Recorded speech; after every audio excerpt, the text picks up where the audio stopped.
Imagine a world where arson, the act of intentionally setting fire to property, is not deemed illegal. Picture a society where an arsonist, unencumbered by the shackles of the law, has been burning down houses for years on end. This is the world we are diving into today.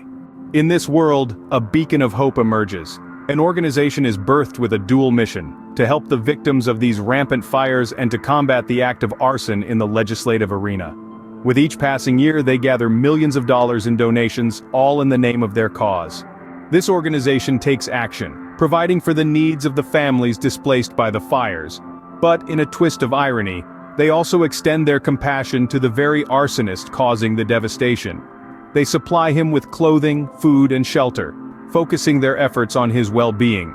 Their fight against arson takes a unique form. They rally support for laws that regulate rather than outright ban arson. They campaign for restrictions on the time of day when fires can be set, the tools and fuels that may be used, and even the age groups that can partake in this fiery activity.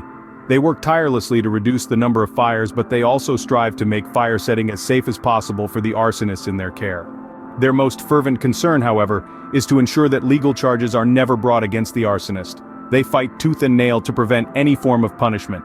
Year after year, they continue to raise millions of dollars, and they celebrate their small victories decade after decade.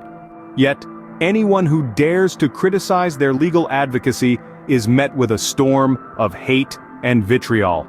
The masses, who admire the organization for its humanitarian efforts and its vocal opposition to the destructive power of fire, rally to its defense. But after half a century, a new group emerges. Small in number but mighty in conviction, they are armed with the ideologies and worldview of their God. They openly criticize the principles held dear by the organization, speaking out for the victims and demanding true justice. They stand as David against this Goliath, a rich and influential entity. This tale raises pressing questions.